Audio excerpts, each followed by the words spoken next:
दोस्तों, आप सुन रहे हैं कथाकुंज एफएम और मैं हूं आपकी दोस्त शिप्रा श्रीवास्तव। आज कहानियों के खजाने से लेकर आई हूं हमारे ग्रुप की सदस्य सुषमा यादव जी की लिखी हुई प्यारी सी रचना माता पिता की सजा संतान को क्यों। आइए कहानी शुरू करते हैं। मैं शिक्षिका थी, मेरी 2 बेटियां हैं। हमेशा से पढ़ाई में दोनों बहुत तेज थी, पति भी अधिकारी थे। ये सब देखकर पता नहीं क्यों मेरे भाई भाभी को हमारे परिवार से जलन होने लगी। बात बात पर ताने उल्हाने दिए जाते। मैंने अपनी तरफ से संबंधों को सुधारने की बहुत कोशिश की, पर नाकामयाब रही। बात मेरी होती तो कोई बात नहीं, पर वो अपने माता पिता के साथ भी बहुत ही दुर्व्यवहार करते। पिताजी सेवानिवृत्त होकर अपने गांव प्रतापगढ़ में माँ और आंशिक मानसिक विकलांग छोटे भाई के साथ रहने लगे। उसको मोतियाबिंद हो गया था। बाबूजी ने बहुत कहा कि शहर में इसका ऑपरेशन करवा दो, पर भाई भाभी ने कहा कि हम नहीं करा सकते। मेरे एक रिश्तेदार ने मुझे फोन किया और कहा कि तुम्हारे माँ पिता ने तुम्हें भी पढ़ाया लिखाया, क्या तुम्हारा फर्ज नहीं बनता कि तुम अपने भाई का ऑपरेशन करवा दो, अगर वो अंधा हो गया तो? मैंने कहा मुझे तो कुछ भी नहीं मालूम। खैर मेरे पति ने तुरंत ही गाड़ी भेजकर उन्हें अपने पास बुलाया और ऑपरेशन करवा दिया। वो लोग मिलने भी नहीं आए। एक बार फिर माँ बीमार हो गई, फिर हमें ही जाकर लाना पड़ा। बेटे बहू की बेरुखी से माँ को पागलपन के दौरे पड़ने लगे। मेरी नौकरी, घर की जिम्मेदारी, मैं बहुत परेशान हो गई। लग रहा था कि मैं पागल हो जाऊंगी। माँ हम सबको मारने पीटने लगी थी। उनको बहुत चिंता हो रही थी कि उनके जाने के बाद इस मेरे बेटे को कौन संभालेगा। एक बार मेरी माँ भाई के घर चुपचाप भाग गई। वो हमारे घर से मात्र 3 किलोमीटर की दूरी पे है। मेरे भाई ने रस्सी से बांधकर ऑटो रिक्शा में बिठाकर मेरे घर पहुंचाया और बोला कि अपनी माँ को संभालो। इसके बाद अब उन दोनों ने पता नहीं क्या सोचा, एक दिन मेरे घर आकर बाहर से ही मेरे भाई ने चिल्लाना शुरू किया, मेरे माँ बाप को तुम लोगों ने बंदी बना कर रखा है, मैं तुम सबकी नौकरी हर लूंगा, सबको जेल भिजवा दूंगा। सब अड़ोस पड़ोस के लोग तमाशा देख रहे थे। मैं उसके पैरों पर गिरकर गिड़गिड़ा रही थी, रो रही थी। पति और भाई के बीच बहुत बहस हो रही थी। पिता ने भी पुत्र मोह में मेरे पति को ही सुनाना शुरू कर दिया। उन्हें लगा कि मेरा बेटा हम सबको लेने आया है। सब लोग जल्दी जल्दी अपना सब सामान लेकर चले गए। हमें भी बहुत मानसिक शांति मिली। सोचा कि शायद उन लोगों को अक्ल आ गई होगी, परंतु 15 दिन के बाद ही पिताजी का फोन आया, बेटा उसने हमारा सब एफडी, सब जेवर और एटीएम भी ले लिया और 10 दिन बाद ही एक गाड़ी करके हमारा सब सामान सड़क पर फेंक दिया और बोला कि जाओ अपने गांव। मैं ये सुनकर सुन्न रह गई। मेरे बाबूजी फोन पर बोल रहे थे कि बेटा तुम्हारी माँ मुझे बहुत मारती है, मैं भी गुस्से में उसे पीट देता हूँ, हम सबको वापस अपने घर बुला लो। मैंने कहा बाबूजी आप मुझे चाहे जो कह लेते, आप दोनों ने मेरे पति का कितना अपमान किया। आप लोगों के कारण मेरा घर नरक बन गया है।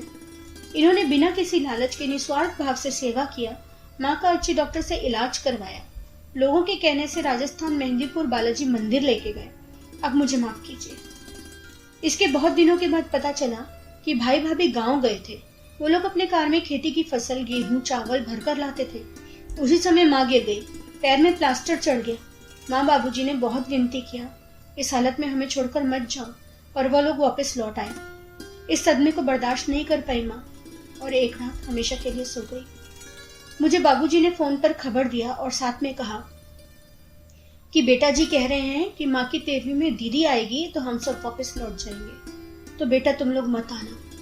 मैं स्तब्ध रह गई, रोने लगी। पर मेरे पति ने मुझे भेजा, पर किसी ने भी मुझसे बात नहीं की। पिताजी डर के कारण चुप ही रहे। मैं बाहर ही अजनबी सी बैठकर चली आई। अब खेल शुरू होता है ऊपर वाले का। वो तो ऊपर से चुपचाप सब पर निगाह रखता है ना। मेरे पति ने एक बार फिर मेरे पिता और भाई को अपने घर बुला लिया और 1 साल के बाद मेरा छोटा भाई भी माँ के जाने के बाद ही चला गया, जिसकी चिंता में वो पागल हो गई थी। एक दिन मेरे भाई का मुझे फोन आया, दीदी अन्नू की कमर में बहुत चोट आई है। वो भोपाल में इंजीनियरिंग कॉलेज में पढ़ रहा था। एक दिन बहुत बारिश हो रही थी तो वो अपने दोस्तों के साथ एक पेड़ के नीचे खड़ा हो गया था। उसके ऊपर एक बड़ी सी डाल गिर गई। वो कमर से नीचे अपाहिज हो गया है, व्हील चेयर पर बैठता है, आधा अंग सुन्न हो गया है। मैं नागपुर के अस्पताल से बोल रहा हूँ और वो फूट फूट कर रो रहा था, दीदी मेरा भी एक्सीडेंट हो गया है, ऑपरेशन करके नकली पैर लगा है, फिर से दिखाने आया हूँ। दीदी आपके साथ मैंने बहुत गलत किया है, आप देवी हो, मैं आपके पैरों पड़कर आपसे दया की भीख मांग रहा हूँ, मुझे माफ कर दो। मेरा बड़ा बेटा मुझे छोड़कर चला गया, वो घर नहीं आता, शादी भी कर लिए, बेटी अपने मनपसंद लड़के के साथ कोर्ट मैरिज करके बेंगलोर में बस गई है। मन में अपार वेदना हुई।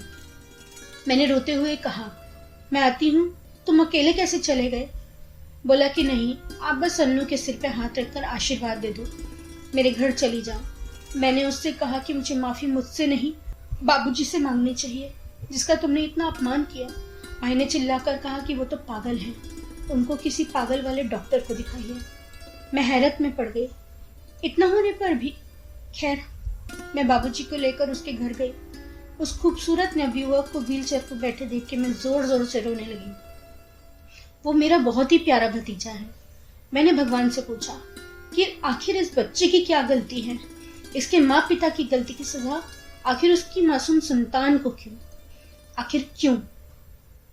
आपको बता दूं कि सभी डॉक्टर्स ने जवाब दे दिया है कि रीढ़ की हड्डी में चोट आने से ये लकवाग्रस्त हो गया है।